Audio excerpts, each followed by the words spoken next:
boy Darius. And JT. And today we're interviewing Menace4Hire.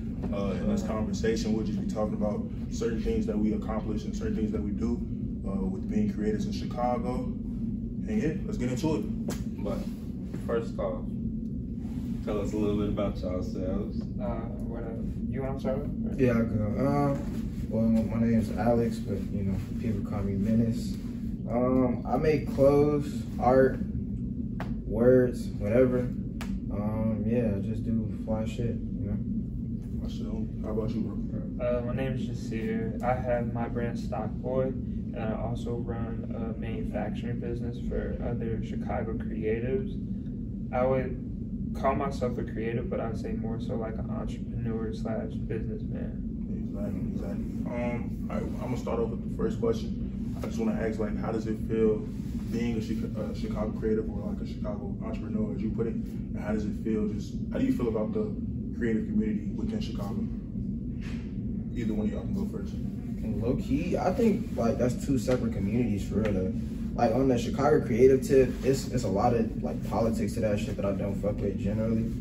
But outside of it, like just like the politics and shit, I definitely fuck with a lot of people in the creative community, because like motherfuckers be showing genuine love. When it's genuine love, I don't have no problem. But it's like a lot of times where people like they showing fake love, or like it's like they only fuck with people who already got some clout or whatever, and I don't fuck with that type of shit. So it's really like I personally try to disassociate myself with the creative scene, just because I don't really fuck with the way people be politicking and that shit. But like a couple of the people that are in that scene, I definitely fuck with. So I'm not gonna throw dirt on the whole community type shit. And you repeat the question? So. I said, how do you feel about like being in the creative scene, and how do you feel about the community as a whole? Okay. It's cool. I don't know if I consider myself like I am part of the scene by default, because like we're all kind of doing the same thing, and I'm also helping everybody else. So I guess I am like a factor of the creative scene. It's cool, whatever. It's like, I don't know, we just doing us, so it's like it don't really like affect us, because either way we gonna do us, and it's like we just doing what we like to do type. I feel you. Next question. How does it feel being an artist and being a minority? Does that like kind of like go hand in hand? I think it definitely goes hand in hand type shit. Like, but I think it just goes back to that creative community type shit. Like, I don't know how to really phrase it, but like being like a minority and then being in Chicago, and then like the city's so segregated type shit, like just off rip. Like it's like you gonna connect with people that's already in your circle if they creative. Like that's just it. Like you don't really it's not really chances to like really branch out. And I feel like that's the worst part, number one, about being a Chicago creative, because like it's so like the city's so segregated that if you want to fuck with people from Wicker, you gonna have to hop on a 9 type shit, like go hella far. And I just don't fuck with that, because like there's not a whole lot of like diversity. Like the city's diverse in general, but like in terms of like concentrated areas, still segregated. Exactly. So it's like I don't know, like being a minority in this shit is frustrating, because like number one, people get more opportunities than you sometimes, and even though that shit be happening, like you can still play that shit off. But like just the overall way that minorities as creators are treated in Chicago, in terms of like the grand scheme of things, is disheartening most of the time. But like I just still be finding ways to like get through that shit. Like regardless of what happens, like you just gotta keep pushing through your own shit. Like nobody gonna hand you shit ever, so like to expect for motherfuckers to just fuck with you just because they're like just because you black, you think you supposed to like get that handout type shit. I don't believe in that, but like I definitely do see how like some people just don't be getting a chance, they fair chance, just because they black, and I think that's fucked up. Like I feel like that's definitely like why we really started South Island, right? To like kind of bridge that gap between like all the different like types of people, really just creatives in general, you know? So, you know, when I really relate to like, you know, what you're saying and shit. And then kind of picking back on like what you said about like having to go all the way out to Wicker to go fuck with somebody. I feel like Chicago's also segregated with like their families. Like you got people in Wicker, predominantly white and Mexican. They don't really collab, or they don't really mess with like a lot of the black people on the South Side. Right. But I feel like it's also it is a race thing, but I feel like it's just a Chicago thing at the same time, because it's you see niggas in Atlanta all they do is help each other grow up. Yeah, exactly. And Chicago, it's not really like that.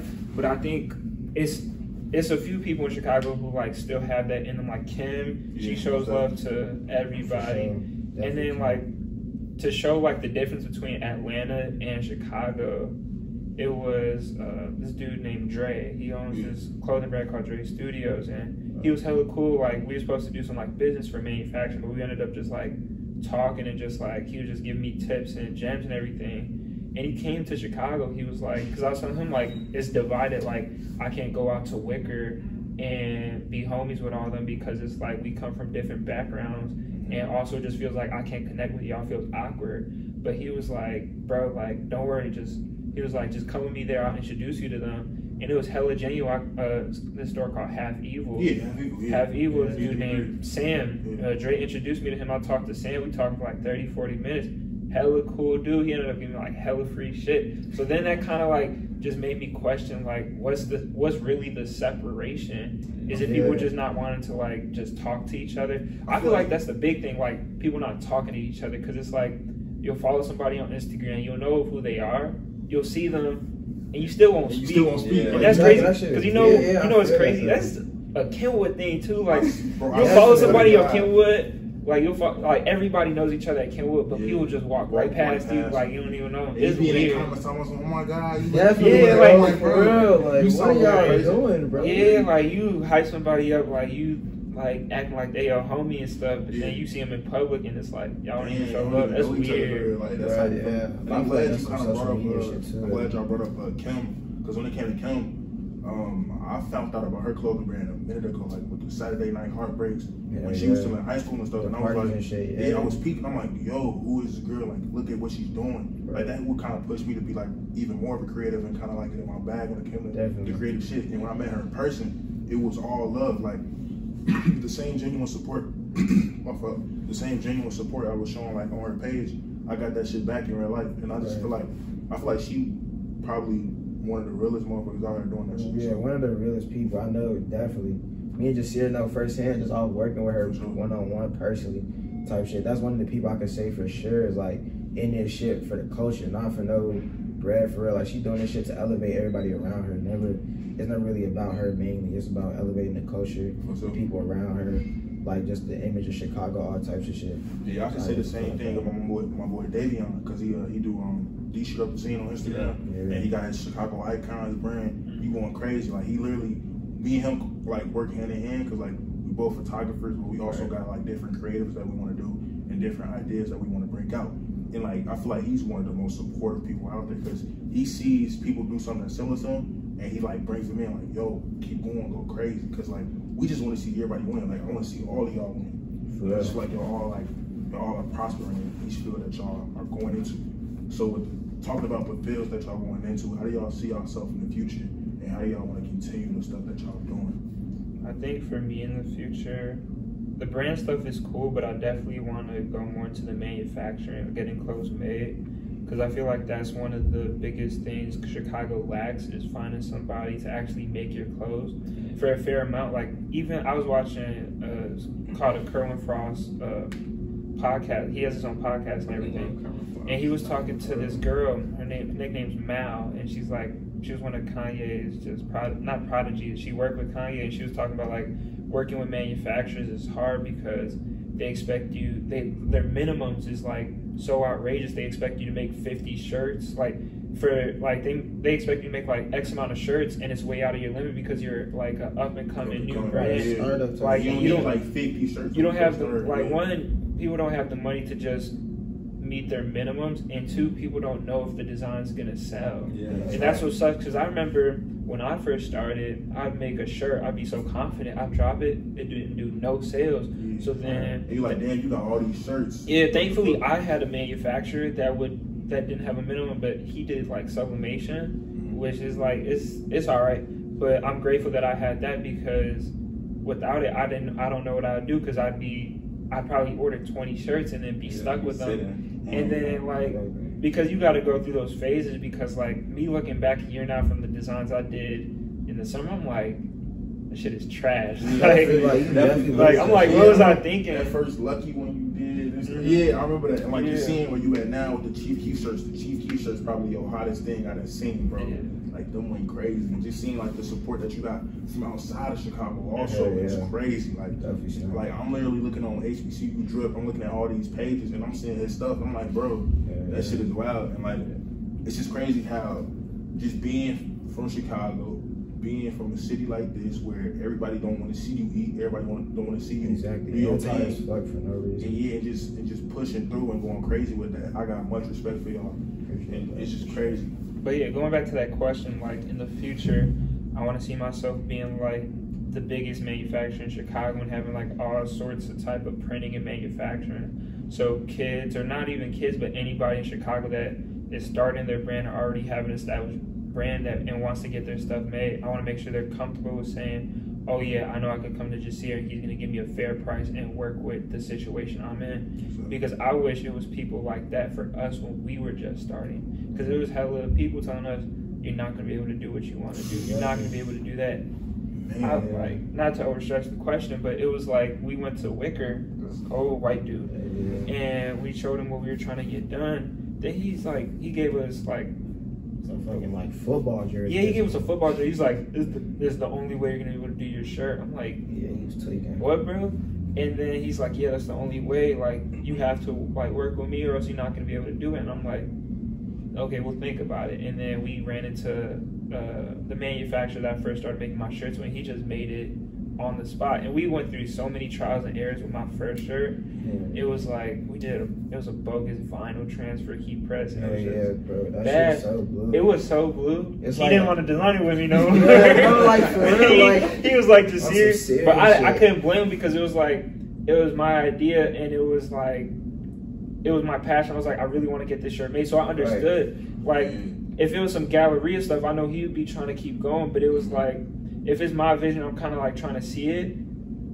I can only really expect me to keep going through with it, and I don't want nobody to ever have to go through that where they get so frustrated because it's a lot of people that they just stop. That they just stop. Like even with your stuff, remember how like you've been trying to get your stuff made for a while, and then I told you like, yo, I'm getting this machine, like we could work on something. You send me the designs, I have them ready the next day.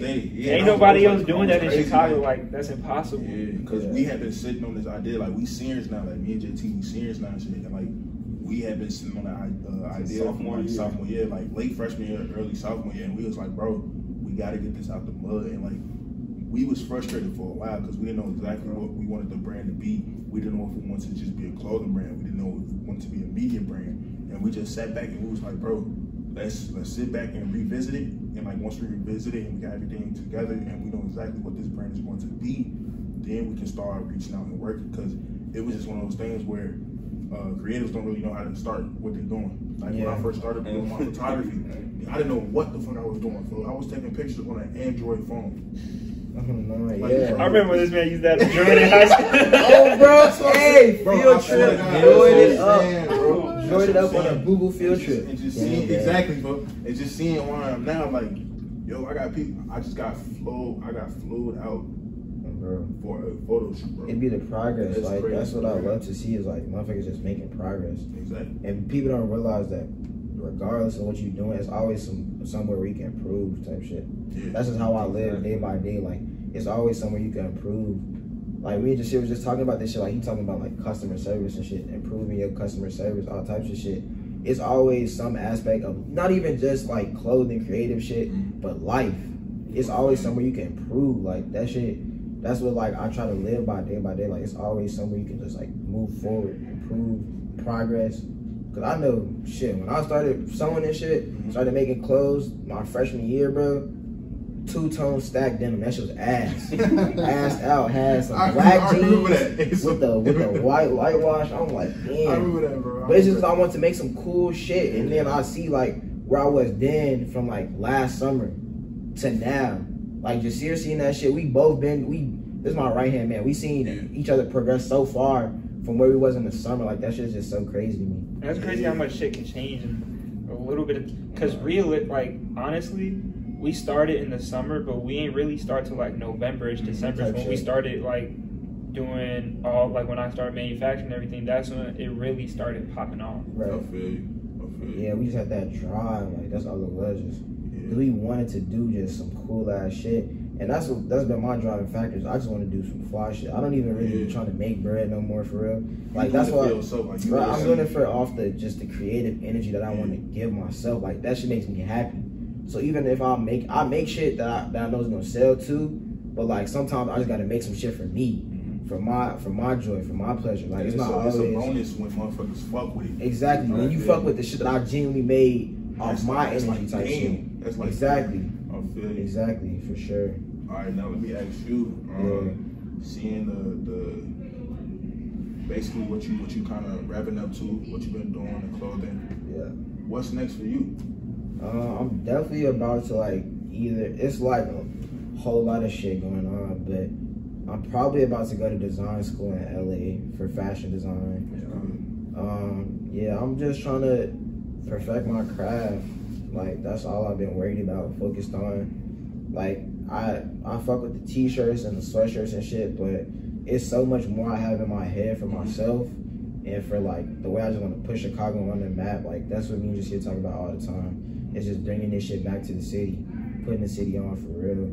And like that's one thing, like on a separate note, like Jasir definitely put me onto that shit, like just making sure that I'm doing my due diligence for my city type shit. Like just making sure him, Jasir, Kim, the Kim product team definitely put me on like a tip where it's like, damn, if you gonna do some shit, make sure you bringing that shit back to Chicago or tying that shit back to your city. So like where like your main support is. Right? Exactly. That's all I'm saying. Like that's just another whole separate thing I could go on, but like back to the question though, damn, it's all good, bro. It's all good. But yeah, I'm gonna go to design school in LA. I know some people out there that I'm about to fuck with on some like design team shit. Y'all gonna see that soon type shit. But yeah, I'm about to just pop out to LA, see what's to the scene there. It's definitely a whole different vibe out there in terms of the creative scene. Also, it's like a whole different vibe in terms of the energy that motherfuckers give you. On some just like motherfuckers out in LA just show you love even if they don't know you. They don't know you and they'll show you love, bro. And like I'm glad you brought up just being somewhere else and having that Chicago energy around you, because we're also we're gonna go to Kentucky with me, JT, and Cam. And the whole thing about Kentucky is they love what we do. Like Kentucky is just like real kind of like how can I put this? It's tame. And when you bring that Chicago energy, when you see all the creators, and stuff that we do, they're like, damn, what it's they like doing? Different energy. Exactly. But I feel like that's for any city though. Like if you come from one place and you go somewhere else, they gonna fuck with your energy because they never seen that type of energy. Especially coming from a place like Chicago. Exactly. Like everybody knows about Chicago. And I feel like us being from Chicago, we don't realize Chicago is a fucking major city. Exactly. I don't really be I don't be peeping it. Be like that for LA niggas and New York niggas too. I feel like when you from a major city, you don't really recognize that. Damn, I'm from Chicago. Yeah, so like it's like that shit home. I'm like, why y'all come to Chicago? Right. Exactly. No, I'm like, bro, people really be taking vacations to Chicago, and I'm like, damn, they not from here. Yeah, I don't even be thinking about that shit for real. Like, I'd be like, I just live here, bro. I ain't gonna lie to you. But yeah, LA definitely. I might pop out to New York. I don't know. I'm just trying to. Honestly, it's more like I'm just trying to. I feel like I've done all I can in Chicago for right now. I'm not finna like leave my city forever because I can't do that shit. I can't stand to be like away from home type shit. But like, I definitely think I just gotta go somewhere else to get some more progression and out of me. Like just different places definitely give you a different experience. Exactly. Yeah, and I think that's a big thing for me. So yeah, that's where I'm about to be at. Funny. What do y'all feel like was y'all biggest obstacle getting to where y'all at? Like, you want this or go ahead. So, okay. So where we at right now, we really just like we've been rocking heavy clothing, and I feel like sophomore year, I feel like is when like we started to like actually kind of like actualize our thoughts and shit. So then I came up with a design. Oh no, we had one of our friends, Sana. She's like a graphic designer. So we had come up with like a little logo for us, and like that was like our main logo for the longest time. Like we wanted to like put it on a shirt.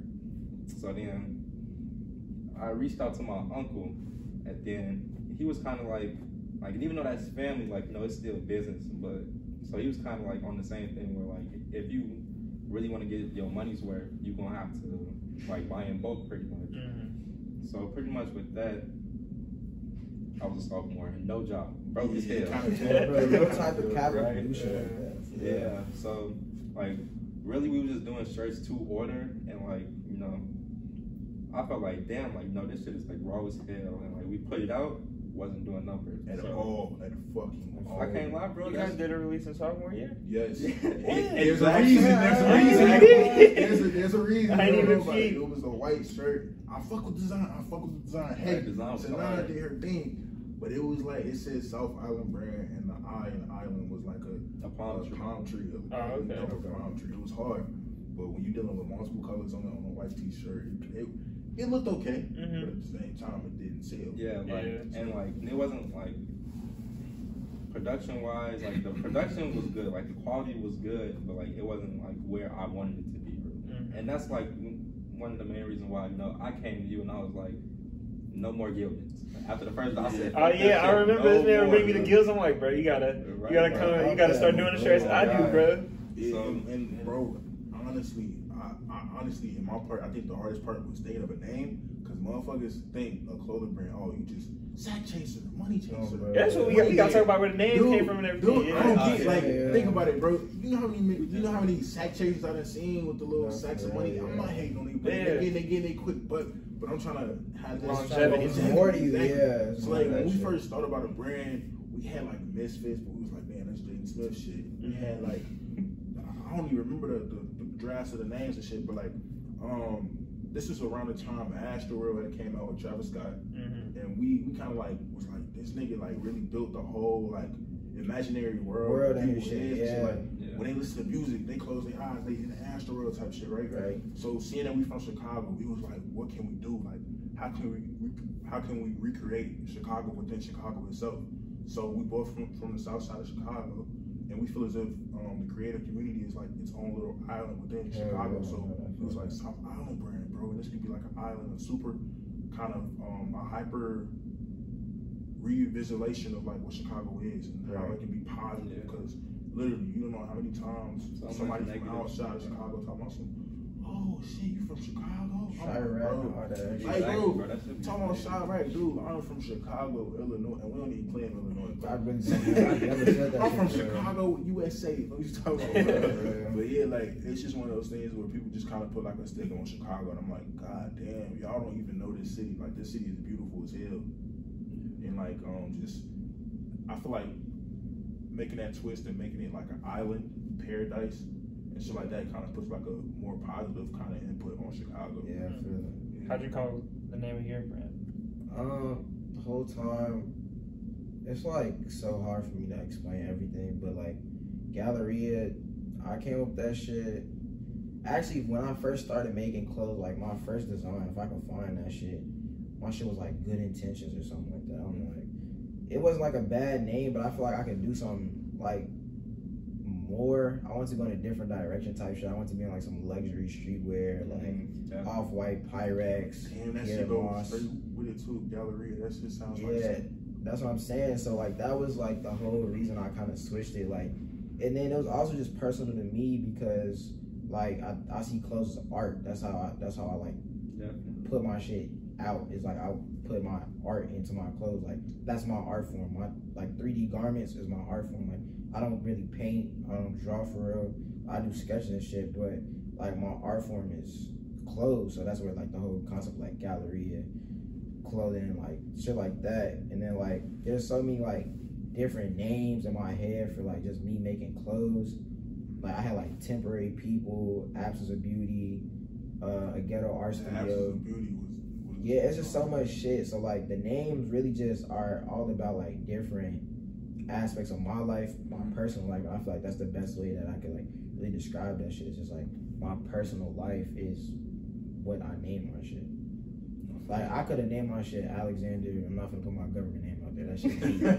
I could have named my shit Alexander and then my last name, but I just feel like I want my shit to be so much more than me, and so that's why it's a separate name type shit. And you want everybody that's wearing it to connect to it in their own type. Exactly. I don't want them to just be wearing my shit and think me. I want them to think, I fuck with this because it's exactly. So yeah. Tell us about Stockboy. Oh yeah. So let's see, it all started when I was like 13, actually. So my dad is good friends with a guy named Lavelle, and he owns a shoe store called Success. And that was my first ever job. That was also my last. I don't want to call it my last ever job, but hopefully. The last time you worked for somebody else? That's the last time I worked for somebody else, hopefully. And I started when I was 13. I was the stock boy, and I would be in the hot ass back room organizing shoes. There's a lot of shoes. There's like 1,000+ shoes. So I'd be there all day. I'd be there every day except for like Thursdays and Sundays. I'd be there from 12 to 5, organizing every shoe, and I get paid like, it was really low. But I was grateful for it. And so basically, over the years, I stopped working there last summer. That was my last time working there, especially because the school started back up with COVID. And so the conversation that he always told me throughout the years was that everybody starts from the bottom of the chain and works their way up. So it was other people there like Fran and Jalen, and both of them started off, he was like, oh, Jasir, like, don't ever feel bad for being called the stock boy or being the stock boy at the store, because that's where Jalen started from, that's where Fran started from, and they're like the higher ups people now. So he was like, don't ever be like ashamed of being a stock boy. And then there was this one time last summer, we had a drop of shoes, and then I was going crazy. I was selling like a good amount of shoes, and they were like all from my peoples, and like that's like a flex at the store. Like if you get your like people from your Instagram to come from the store, and they're not just coming for success, then that's like good. And so I was telling him like the sales I was making, and I was like, oh yeah, like let me show y'all what this stock boy could do, because at the store, people like, even customers, like they undermined me because I was just a stock boy. I wasn't a salesman, I wasn't a manager, I was just a stock boy. So it was kind of taking that name, and like, it's not a degrading name, but it's not like, it's not a name that like a lot of people take pride in, like, because when I say like, they ask me, what do you do at the store? I'm the stock boy. And then people are like, oh, you're just like, you don't really matter. So I kind of took that name and gave it more power, showing that even no matter where you come from, that you can get to the top. Like at a barbershop, most people start off from being a kid sweeping up the hair and shit. Like it's plenty of examples like of where you have to start off from the bottom, like grocery store to cashier, you restocking shelves, then you go to the cashier, blah blah blah. So that's kind of just showing like, it's just taking pride in being from the bottom. And like I'm not, and I think that's kind of what separates myself from a lot of other brands, is like a lot of people they put these like bougie ass names like that's related to like Gucci or Dior, like they'll put like some bougie names, and then they'll tax for these clothes, like, and I don't know, I just feel like people lose a sense of where they come from. Because I know for me, when I was growing up, my parents had money, but they never gave me money. Like I always had to work for my stuff. I was selling chips in 7th grade, like just making money. I started working when I was 13, learning, getting paid not a lot. And so I always had to like get it myself. So it just felt like kind of slow for me to like not come from a lot and still not be at the very top and call my stuff like a luxury brand and tax all this stuff. And that's why I like went with stock boy. And that's why to this day I still make sure all my clothes are affordable, because I remember being that kid who went to the stores and I couldn't afford stuff because like I just couldn't. It wasn't because like I was broke, my parents didn't want to, like, it's because my parents made me work for it.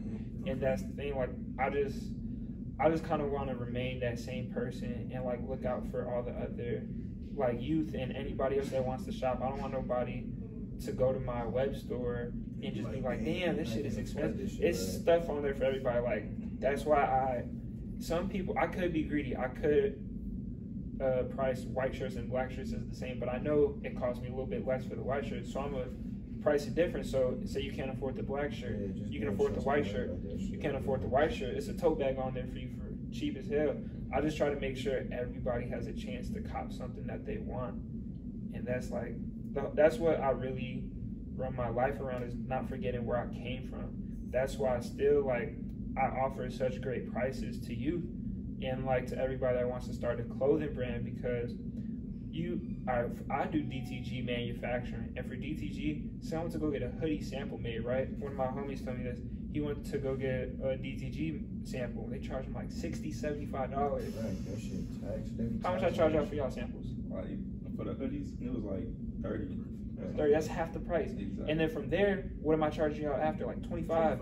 And that's like, y'all don't have to order in bulk. Y'all get, say y'all do a drop, y'all do one order, you just send me that one order. That's what's really like, that's what I really take joy in, is like when those people send me those one orders. Because I remember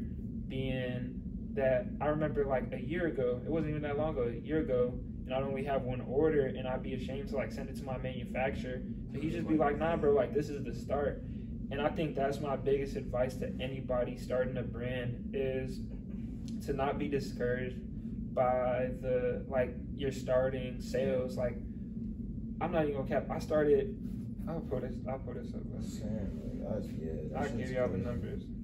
I feel you on that, cause bro, first drop, I was like, yikes. Yeah, Right. It really had me feeling bad. Like, I stopped making clothes for like a month or two because like it was just really frustrating. I was like, damn, like I was thinking maybe this isn't meant for me. And I try to tell everybody, like, just keep going, because you never know, like, because once you start going up, you just gonna keep going up.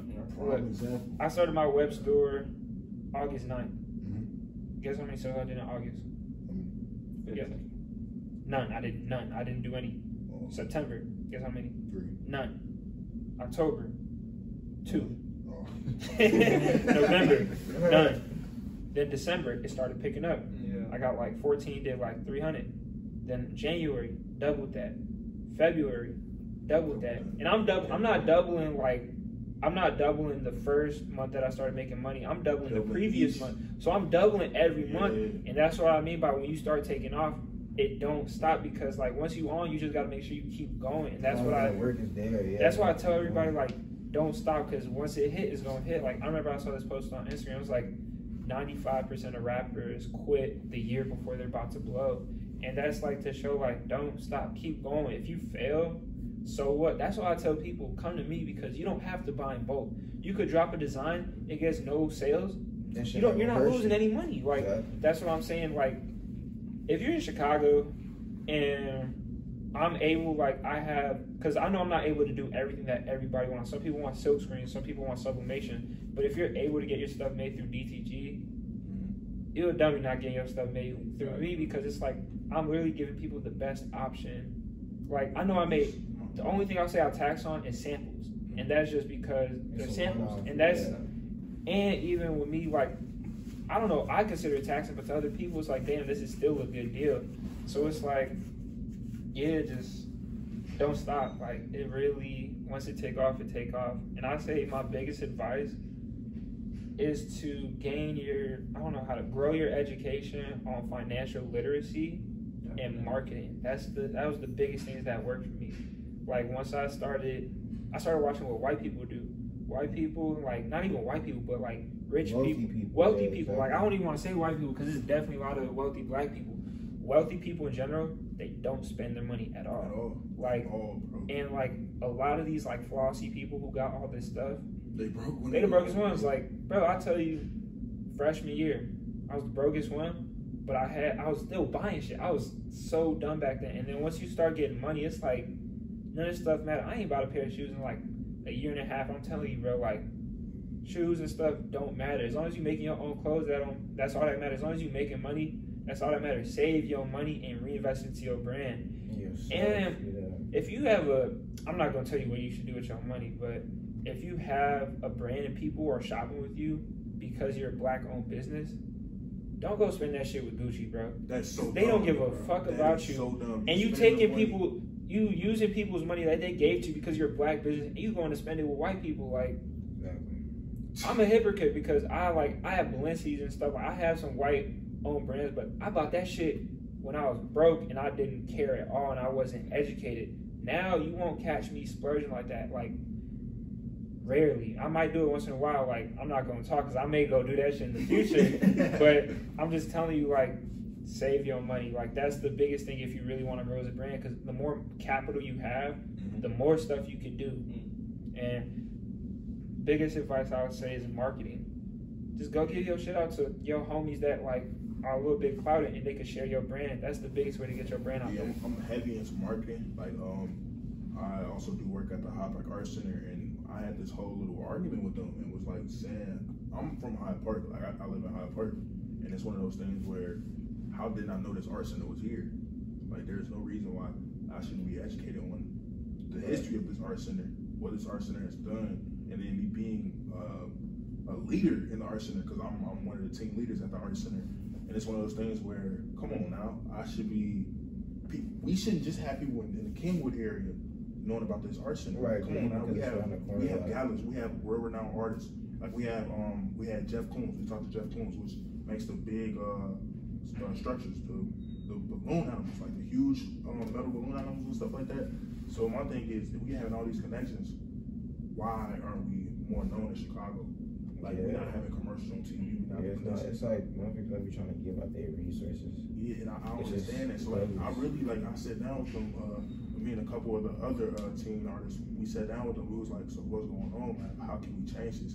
How can we make this more inclusive? How can we make this feel like home?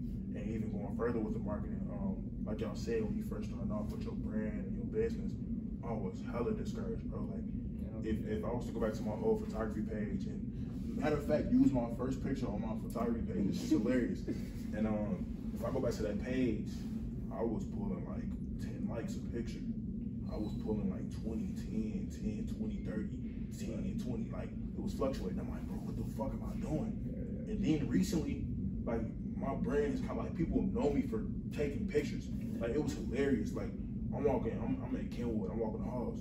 There are your pictures. I'm like, nigga, did you really just call me on my Instagram? Like they was like, can you take my pictures? I'm like, come on, like let's do it. And like my prices are very cheap.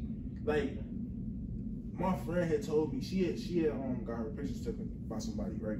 And me and her were going to the same college now. And she was talking about how she paid $300 for like 5 pictures. Yeah, I said what? Huge. I said like, bro, my thing is, you spend $300 with me, you gonna get your money's worth.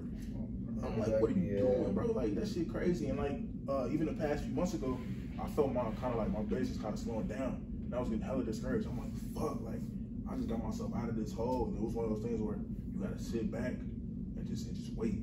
You can't force yourself. You can't, yo, let me take your pictures. Nah, you can't do that all the time. Cause now I feel like you begging.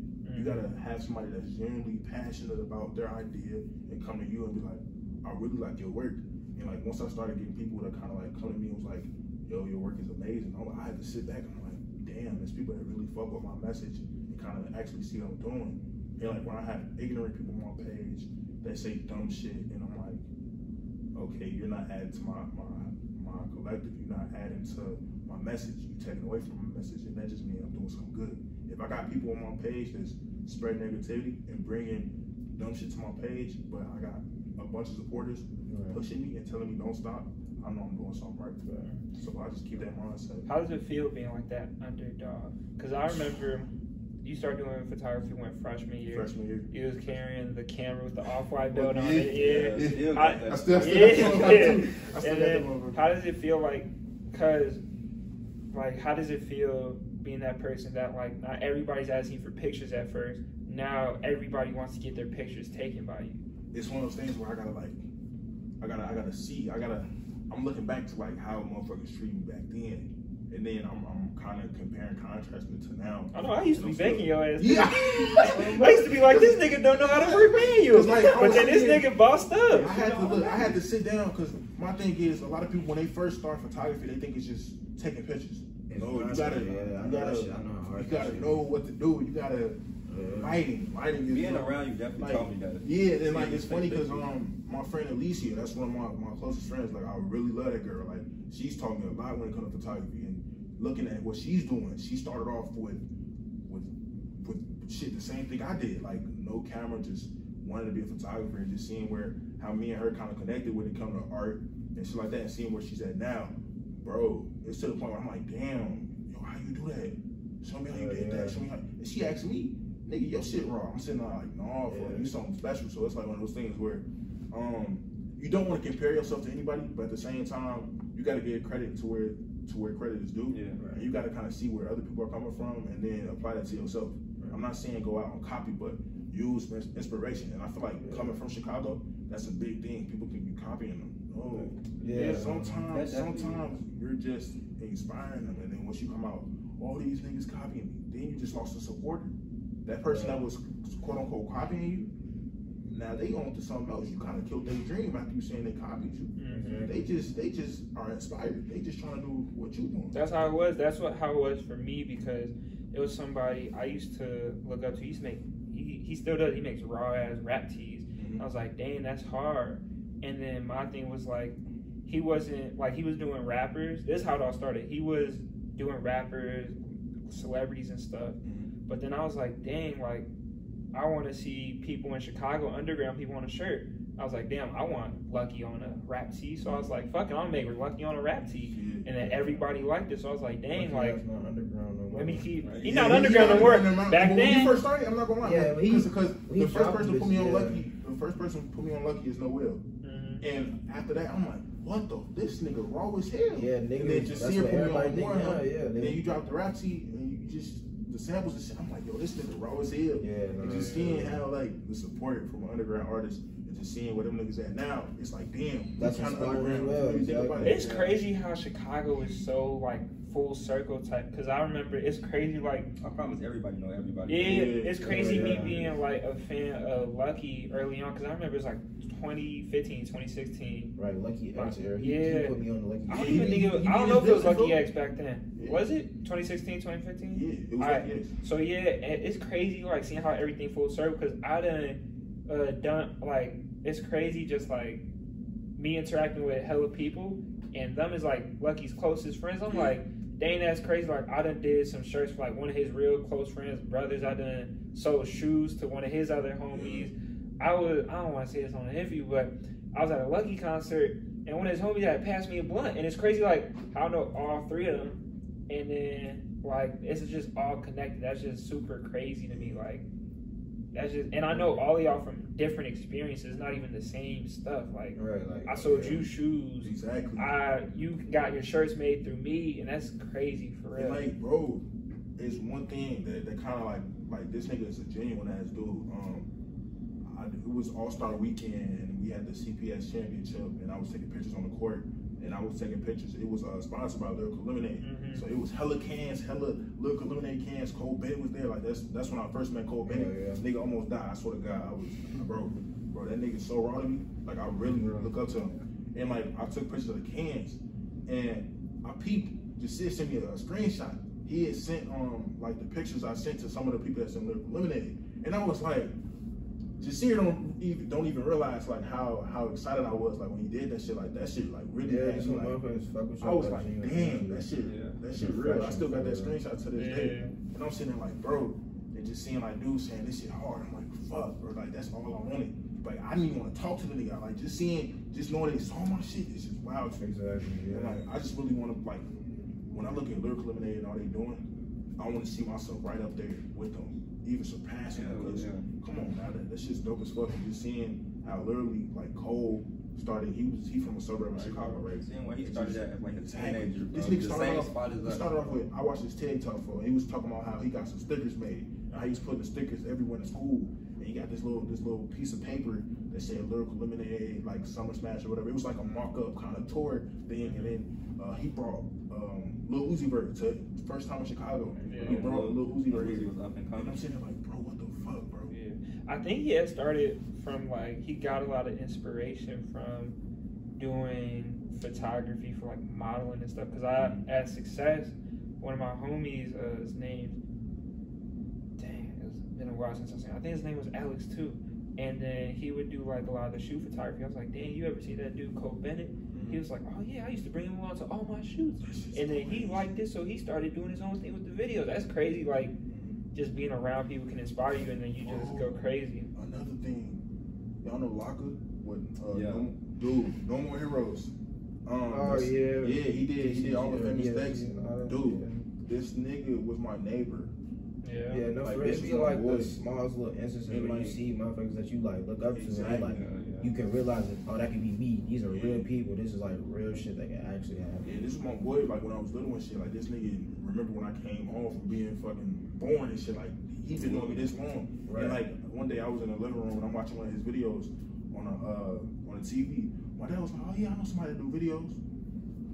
He sends me the nigga's number. It's fucking Locker, and I'm sitting there like, so you telling me the nigga video I'm watching right now is the nigga that I'm on the phone with right now, bro? And like, he was like yeah, I do videos and shit. I'm like, bro, like let me shadow you, let me come to some of your shoots. And like, I went to some of his shoots and shit. He fucked with the brand too, so it's like one of them things where I saw what he was doing. He come from the exact place I come from, like literally my fucking neighbor. So it's one of those things where it's like, and then seeing what he doing. He got videos with King Ron, Polo G, Pooh Shiesty, come on now, PNB Rock. So I'm like, it's one of those things where it's like, heard. So I'm like, damn, he comes from the same place I'm coming from. I do the same exact shit that he doing. So I'm kind of trying to turn into music videos and going crazy because I know there's a lot of people that can't afford those high-end videos. They can't afford the whole camera crew. Exactly. Yeah. Like, so I want to kind of give like like my boy, Not a Mirror on Instagram. He do the same shit. He do like low prices, but the videos are quality. So yeah, I want to do the same shit. So that's how I feel like I can really fluctuate and like make my brand even bigger than myself and kind of make people happy. I feel like that's the main thing everybody want to do is make people happy. What's one thing that keeps all y'all going to keep doing what y'all want to do? Oh yeah, go first. I'm like, for me, like really, I know that like in life, I don't want to do like, I don't want to work for anybody.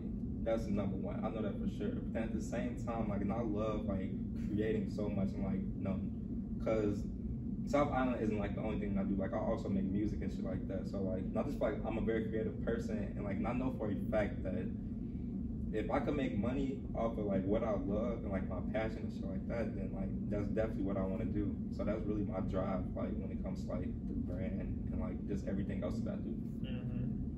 I think my biggest inspiration is like being able to help other people do what they want to do and see them grow. And then for my brand, I think it's just seeing people in my stuff and them telling me like how they really like it.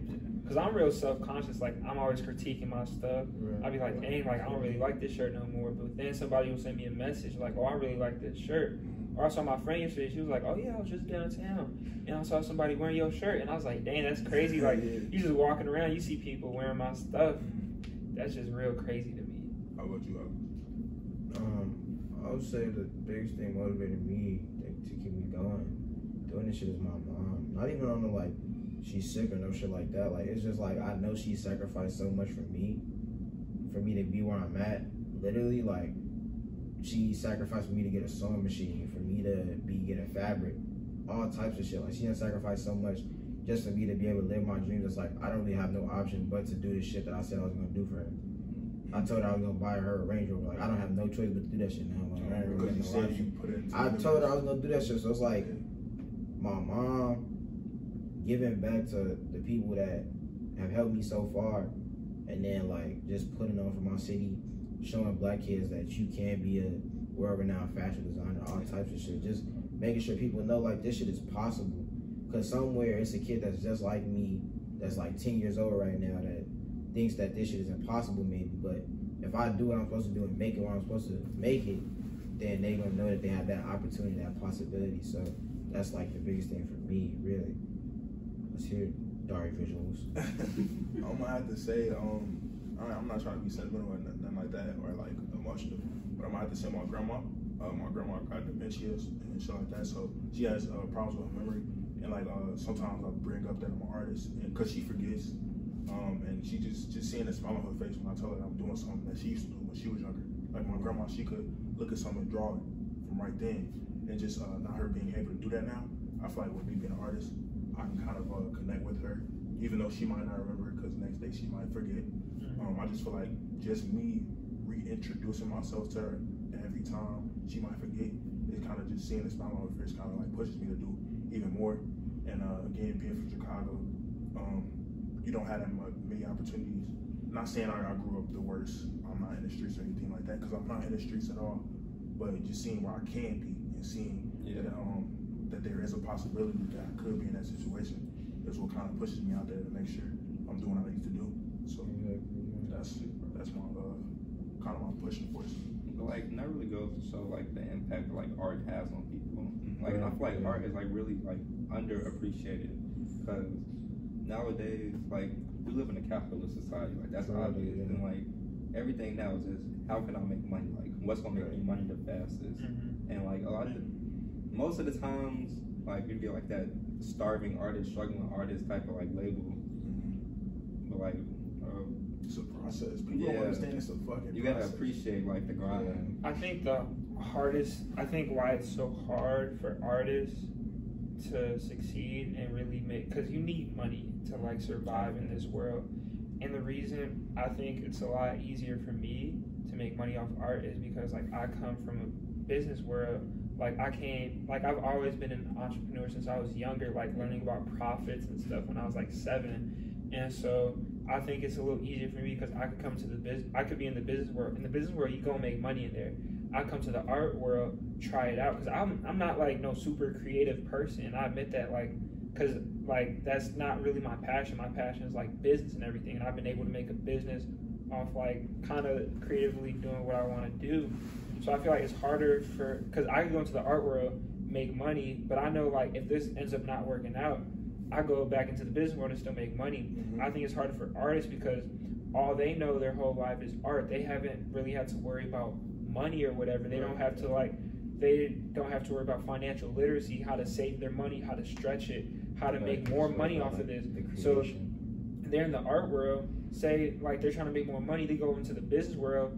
It's hard because it's really hard. Like you don't know where to go in the business world. It's also a moral thing because people don't want to make like hella profit off their art. They just want to be genuine with it. So it's like they go to the business world, it don't work out. They go back to the art world. It's not as much money back there. Yeah, unless you really on top. But it's like that's what I mean. That's why I think it's harder for artists to make money because they go back to the artist world and it's not as much money there for them. But to that point though, like, I feel like that's why me and Jasir be so clicked up, like just like partner, like right hand man type shit. Cause we talked about this before, but like Kanye and Jay-Z type shit, like he knows how to put like he know operations, logistics, all that shit. I don't know how to do none of that shit. I just be making shit, bro. I just be making shit, but like he made sure that I know what the fuck I'm doing. So like that's why I'm like it's certain shit to where like I can see that exact line where it's like the artist, and then the money and the businessman. Like I can see that shit straight down, just because I've been around him for so long, 7th grade type shit. We juniors now type shit. So it's like we just been together so long that I can just see like exactly what he's talking about. Where it's like, if you an artist, you creating shit, cool. You can make money off your art sometimes, not all the time. But in the business world, you always gonna make bread. Selling chips and shit since 7th grade. I seen him do this shit. So you know what's crazy? I'll go to July, so it'd be like a 30-bag box of chips. I'm always good at finding a way not to work and still make money. I go to July, so get a 30-bag box full of chips. It's like $15. I come back to school. I put it on. I used to come in here like I was a drug lord. I put it on. I had a duffel bag. Another duffel bag. I had a leather duffel bag. I come in. I'll throw it on the table. I'll give it to my agent homie Julian. I say, hey, get rid of all these chips. I'll give you $5. And so he get rid of the chips. He bring me back my money. I give him his cut. I take that $10, and all I have to do is run to Julasco. But I didn't pay him the most. But anytime it was a basketball game, I always pay for his tickets. I always take care of my people's, like, you know. But what was he saying? So yeah, like just off the strength that like a lot of times it's hard for people who make art to understand the business side of things. And so that's what I'm trying to get into right now is like understanding like the financial literacy shit, all that. Because like in order to be successful in America at least, you have to know how to use money. That shit is like JT was saying, like it's a capitalist society for real. Like all this shit is about money, regardless of what you think. That chair right there is about money. Your phone is about money. Like all this shit is about money. Life, people tend to think that like their life is something more than money sometimes. Like it always is though. Like I feel like people don't understand that life is more than just money. Like life is so much more than being able to pay for shit. Like Kanye said, the best things in life are free. Like it's so much shit besides money that is important in life. And that's why I just feel like art, business, I don't like to mix that shit, even though it's like that's how I'm trying to eat. That's how I'm trying to eat, is I'm trying to do what I love type shit. So Yeah, just back to that point though, like it's hard for people who make art to cross over into the business world, and then but it's like easier for people in the business world to just cross over and create art.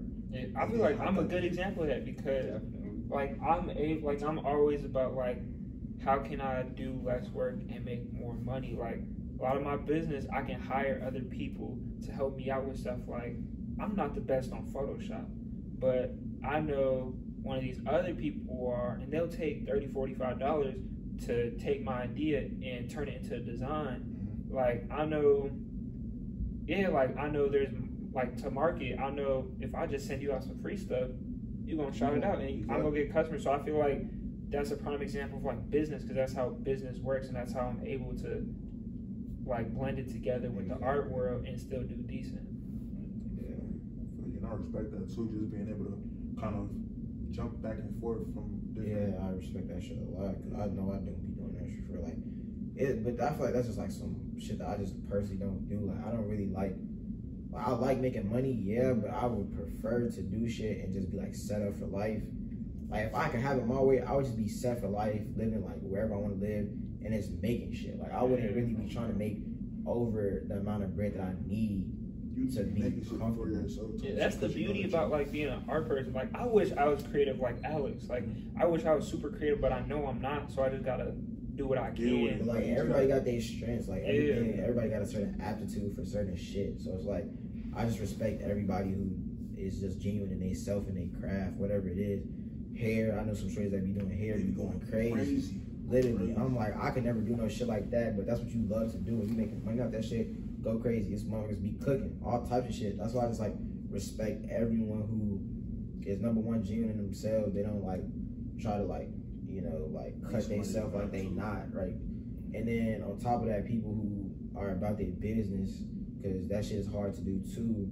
And then if you're an artist, then just being genuine in your art, I respect that. Like just, it's a lot of shit I respect, but it's a lot of shit I don't respect too. So yeah, and people don't realize that they have so much space to grow. So like even when you said that you're not an artist, you're not in that lane. Right. Bro, look at me, bro. I was a football player. Like I didn't know nothing about this art stuff. I was think about it, bro. I was one of those. Like I was a football player. I was dancing, bro. I was tall as hell dancing and shit on bro, I was in the fucking Bud Phillips parade. Come on now. Yeah, you're bogus. We're not You're bogus as hell. He's bogus. But like just seeing where I am now, I'm about my business, and I'm like I take my art serious. Like I actually when I sold my first piece of art, I was like, damn. No, I feel that. Like when I That first, shit is crazy. I'm trying to think. I sold my first pair of like hand sewn pants for $75, and I was like thrilled off that shit. I didn't even know you can fucking sell photography, bro. Cause like my mindset, I was like, why would you buy a picture of somebody that you don't know? Understand that people value so much. So many people value so many different things. They might connect with your shit because they like the way this shit is framed. They like the ratio of this shit, type shit. But like you never know what somebody's gonna fuck with. So that's why I like making art. Cause it's like I can make this shit for me, but if somebody else fucks with it, that's a plus. Like you were saying earlier, like when I make shit for me and somebody chooses to buy it, that's just like it's comforting to me and my personal feelings type shit. And I definitely like can't even lie. In December, like when we like dropped like the first time like a whole year, first person I got, I cried. I swear to God, I did. No, for real, like shit like that. Yeah, I feel that. That shit hit. Yeah, it'd be different. It's just so like I don't even know the word for that shit, but it's like uplifting damn near to get your first purchase. Right. For somebody to say they fuck with your shit.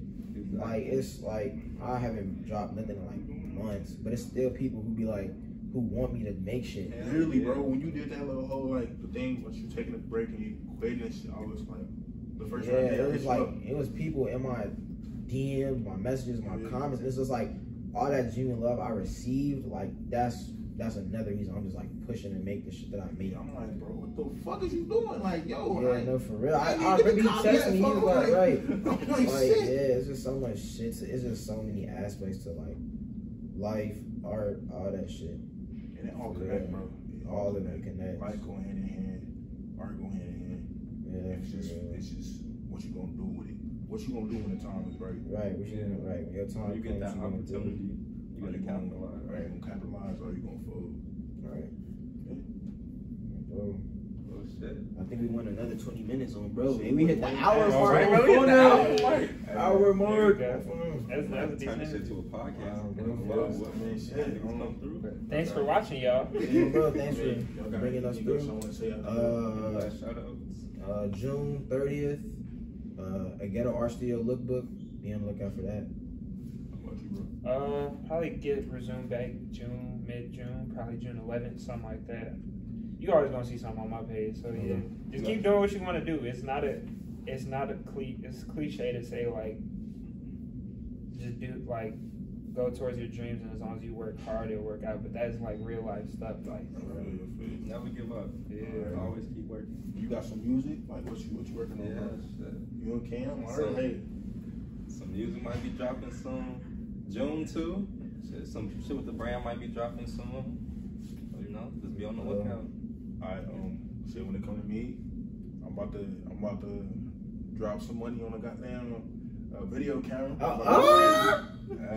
You heard it here first, ladies and gentlemen. Hey, it's a Dark reason. visuals. It's a reason why shit was visuals. It's a reason why Dark shit visuals. Go bro. crazy. So we about to go crazy with the photography. Yeah, we all about to go crazy. That's it. Yeah, be on the lookout for Red. Alright. Check out in the catch y'all later. description.